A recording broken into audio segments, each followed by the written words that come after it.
What's going on, everyone? Welcome back to another FPL video. My name is Mo, and today I'll be going through the player watch list for Game Week 5. Game Week 4 has just finished, and there's only 2 days before the turnaround for Game Week 5. So the midweek games are back, the games are going to be coming thick and fast, and we need to be staying tuned and focused on our lineups, looking out for any injuries, players that are doing well, and what players we should be focusing on maybe this week, or looking into maybe Game Week 6, which is only, let's say, 2 days after the deadline for Game Week 5. So before we get stuck into what players we'll be looking at, if you guys haven't given us a like, hit the like on the like button, and also hit subscribe and join the FPL INKLING family. It's free to do, so join our family and stay tuned for amazing content for this FPL season, going through all the way to Game Week 38. So let's review how Game Week 4 went for me. So overall, a huge green arrow, over 600,000 rise in a green arrow for my rank. So I went from about 2.180 mil to 1.54 mil. It's really tight at the moment, guys. I'm about 6 points off the top 1 million. So 541,000 managers ahead of me are only around 6 points ahead of me. So one good captaincy decision, one of my players going well in my game week for Game Week 5 can actually boost my rank once more into the top mil. So, am I too concerned about my rank so far? Not really, because Game Week 4, overall, I would want to have been in the top mil, but it's just so tight, guys. Everyone's doing so well that I'm pretty satisfied with the way things have gone, considering how it wasn't so great 2-3 weeks ago where my rank, was around the 2 mil mark. So happy days, going in the right direction. And the thing is to hopefully reach that number 1 spot by Game Week 38. So overall, 72 points, above the average by 10 points. The defence did well for me this week. My midfield kind of let me down, to be fair, and I'm brutally honest. 9 goals to Liverpool, and Salah didn't get any returns whatsoever, so 6 points for him. Haaland saved my game week massively. I'm glad I held on to him for this game week. I was so tempted to hit the transfer to Kane, but it was only going to be a 7-point difference. If Kane had scored that penalty, they pretty much would have been even as well. So happy to keep Haaland. Got to monitor his minutes. Hopefully he'll get enough game time to get me some returns moving forward. Jesus was a letdown. Martinelli didn't give me any returns, but Gabriel definitely saved my week. Gabriel himself boosted my rank by about 300,000 at the time of live FPL rank updates when he scored. If they'd kept on a clean sheet and he hadn't made that error, it would have been even more prosperous, and I could have potentially hit around 78 to 80 points this week. But let's not worry. And before you think it's only 6 points for a clean sheet, Martinelli would have potentially got a point for the kind of clean sheet as well, and maybe I could have got any bonus points elsewhere. So let's not dwell upon too much.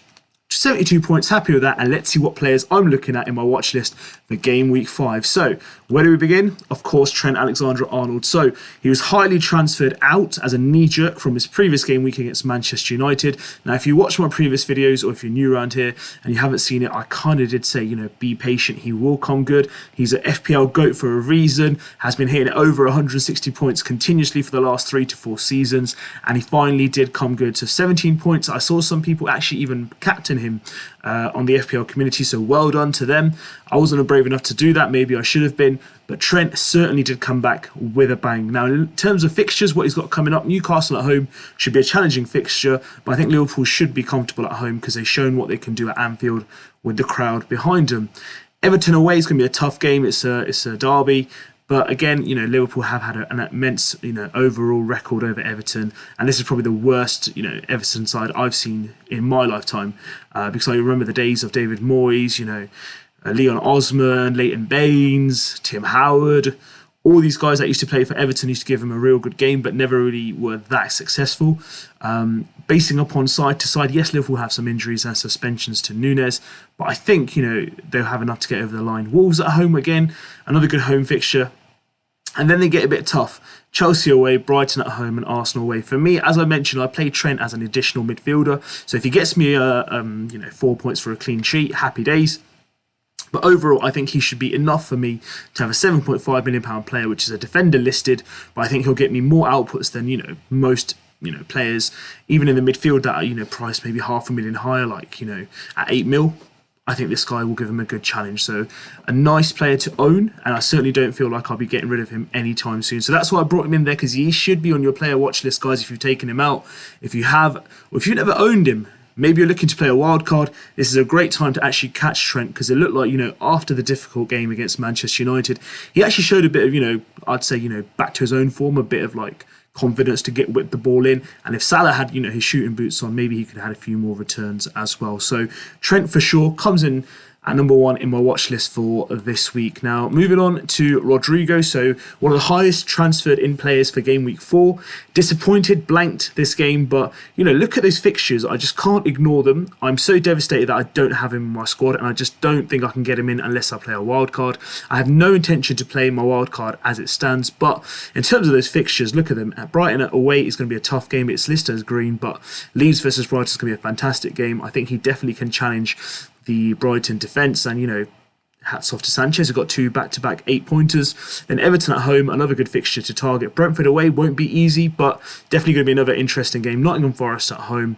So you can see, there's some really good fixtures lined up. And then Manchester United, Leeds, Manchester United always have a history. And then Aston Villa at home, who haven't had a great start to the season so far. So that's 6 game weeks we have to overall look at. Rodrigo, I think he's played phenomenally so far, had 1 blank game week. I don't think we need to be too concerned or knee-jerk. If you brought him into your squad, just be patient. I think he will get the chances and he will convert over the next couple of game weeks. So definitely do keep a lookout for him. And then, of course, my beloved Saka. So Saka finally got another return, I should say, this game week after the first game week. Should you be letting go of him? Have you let go of him? I would personally say, keep hold of him if you do still have him. Aston Villa at home, I don't think it's the right time to getting rid of Saka, despite him being, not as prosperous as you may have thought at the start of the season. So Aston Villa at home, one of the most out of form sides in the league, and I think, he's got a good chance of getting some good returns. Then Manchester United away is a tough fixture. It's going to be an exciting game to watch. And I think he definitely can test the United defence. Everton at home should be a good fixture for them. Brentford away is going to be a tough fixture. They lost away last year to them 2-0 first game of the season. Then Tottenham at home, which is a North London derby, and then Liverpool at home. So maybe, keeping hold of him till around the Brentford game if you want to give him a bit more of a run-in. But this is Saka at the end of the day. I highly rate this player, and I potentially could have had him into my squad, but I kind of favoured Martinelli at the start of the season, which I kind of am thankful and grateful that I chose the right player. It so easily could have been like reversal. Saka could have got all those points and Martinelli could have ended up with a few blanks in between in the first 4 game weeks. So definitely keep them on your watch list if you're looking to maybe do some movements. So for example, Maddison's got an injury, you've got Gomeres who didn't play this week. There are some players out there that you might be looking to move on from, or you want to do like a like for like swap. Saka should be in your thought process, because this guy, just because he had a bad start doesn't make him a bad player overnight.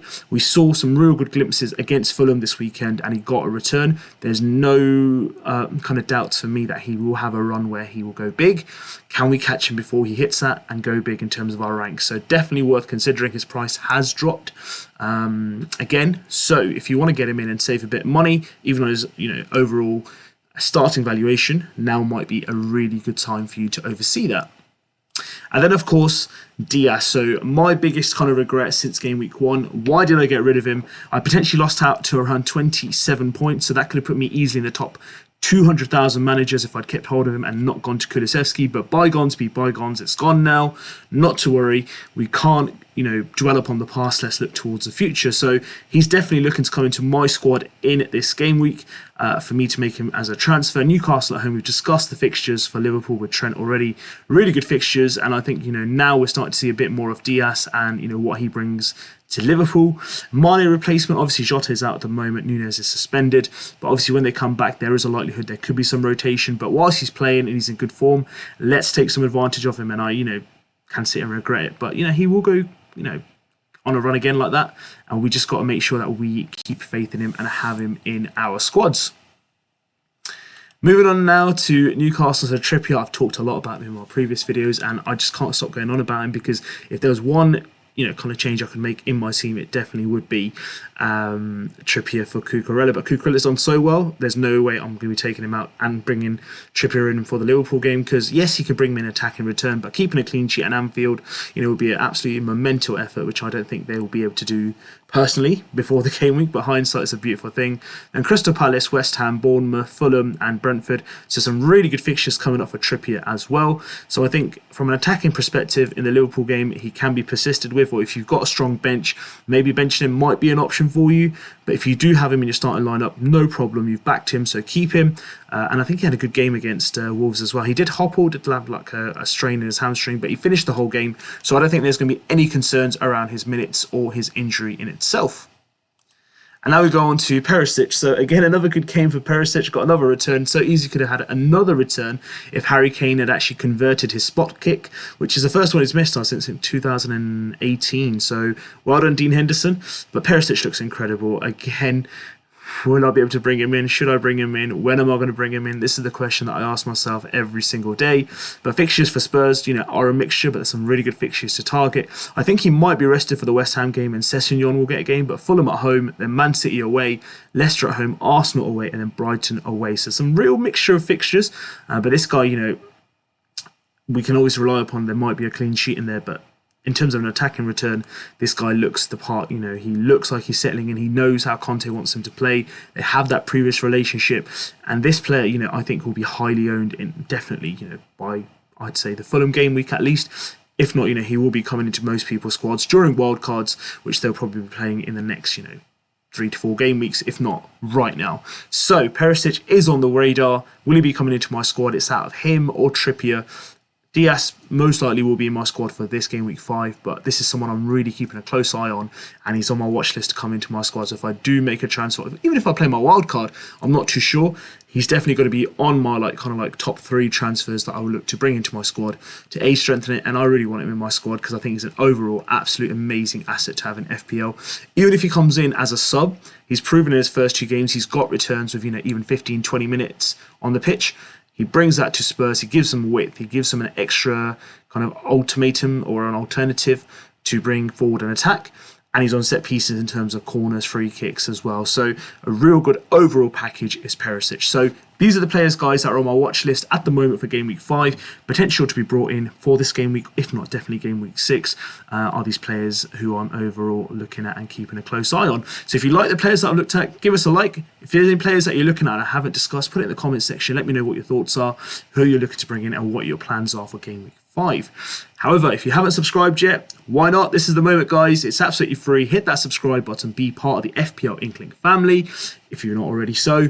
And in addition, join our FPL INKLING League. The league code is directly below my camera screen, and we'd love to have you in our league for this season. I want you guys to take care, hit the notifications icon to get notifications for my new content that's being released daily, guys. And because it's a short game week, there'll be more content in quite a quick turnaround period. So stay tuned for more content. I want you guys to take care, hit your transfers early, set your captaincy before you forget the deadline, which is again midweek on Tuesday. So get those captaincy options sorted and the finalised teams selected. Have a good one, stay tuned, and I'll see you guys soon with some very good content.